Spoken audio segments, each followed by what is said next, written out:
ඉතින් මට හිතුණා ගොඩ දවසකට පස්සේ ඔයගොල්ලොත් එක්ක වීඩියෝ එකක් කරන්න. එන්නකෝ ඉතින් එහෙනම් මාත් එක්ක මගේ වීඩියෝ එකට එකතු වෙන්න. දැන් ඉතින් වෙලාව හවස 2:00ට විතර ඇති. අද ඉතින් උයන්න පටන් ගත්ත වෙලේ ඉඳන් චූටි බබා නිදාගත්තෙම නෑ. කොහොම හරි එක මාළුවක් හදාගෙන ඉක්මනටම බත් ටිකක් කෑවා. මේ දවස්වල පුදුම තරම් රස්නයක් නේද තියෙන්නේ. ඔයාලගේ පැත්තෙත් එහෙමද? ෆ්‍රිජ් එකේ කොමඩු ගෙඩියක් තිබ්බා. මම ඉතින් ඒකත් කෑලි වලට කපාගෙන ලොකු බබාටත් දීලා මමත් කෑල්ලක් කෑවා. අපේ ගෙදරට ඉස්සරහෙන් ලස්සන පුංචි බෝධියක් තියෙනවා. මම ඒකට යන්න හරිම ආසයි. එතනට මාර ලස්සන view එකක් තියෙන්නේ. මාරම නිදහස් පරිසරයක්. හිතට දැනෙන්නේ පුදුමාකාර නිදහසක්. ගෙදර වැඩත් එක්ක හැමදාම යන්න බැරි වුණත් පුළුවන් හැම වෙලාවකම මායි බබාලා දෙන්නයි ගිහින් ටිකක් වෙලා ඉඳලා ඇවිදලා කරලා ඉතින් එනවා. එහෙනම් හවස 5ට විතර ඇති. අවුවත් ටිකක් අඩු නිසා ඔන්න අපි යන්න පටන් ගත්තා. අපිට අපේ ජීවිතේ එක එක මිනිස්සු හම්බෙනවා. මම එහෙම කිව්වේ මටත් අනුන්ගේ දේවල් හොයන අය, තවත් කෙනෙක්ට ඉරිසියා කරන අය. මගේ ජීවිතේට එහෙම මිනිස්සු ඕන තරම් හම්බෙලා තියෙනවා. මං හිතන්නේ මට විතරක් නෙවෙයි ඔයාලටත් එහෙම මිනිස්සු හම්බෙලා තියෙනවා ඇති. අපිට පණ දෙන්න වගේ ඉඳලා අපි ආදරයට මොනවා හරි කිව්වහම අපි කියපු දේම තවත් තැනක ගිහින් කියන වගේ අය.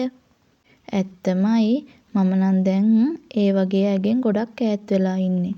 මගේ හස්බන්ඩ් නම් හැමදාම කියන්නේ හිනහා වෙලා කතා කරන හැමෝම හොඳත් නෑ නරකත් නෑ.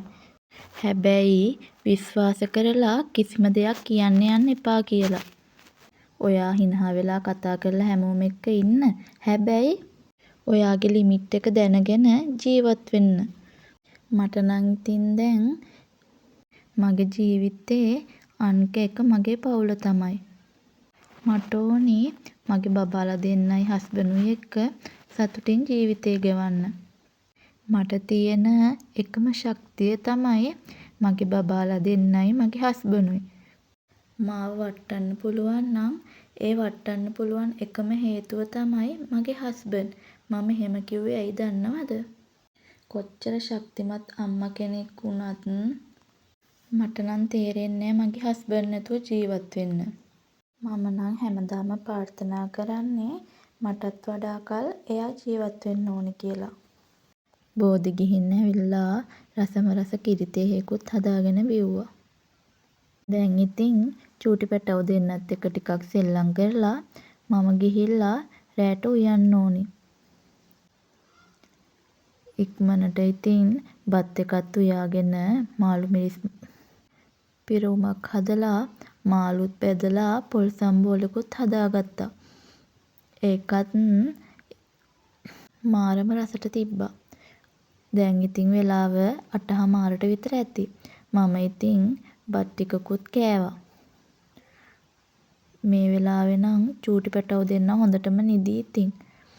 මට ඉතින් බත් කාලා කරන්න තියෙන්නේ කුස්සිය ඇස් කරලා ගේ අතු ගාලා නිදා ගන්න එක තමා. ඒත් අද මට නිින්ද යන්නේ. මට ඉතින් හිතුණා ටීවී එක ටිකක් බලන්න ඕනි කියලා. දැන් නම් වෙලාව 12:00ට විතර ඇති. මම ඉතින් රෑ කියලා බැලුවේ නෑ. රඹුටන් ගෙඩියකුත් කන ගමන් මගෙම වීඩියෝ බල ටිකක් වෙලා ඉඳලා නිදා ගන්න තමයි හැදුවේ. එහෙනම් අදට මම ගිහින් එන්නම්. ඔයගොල්ලෝ සතුටින් පරිස්සමින් ඉන්න. බායි. මගේ වීඩියෝ ලස්සනයි නම් පල්ලෙහාන් ලස්සන කමෙන්ට් එකකුත් දාගෙන යන්න.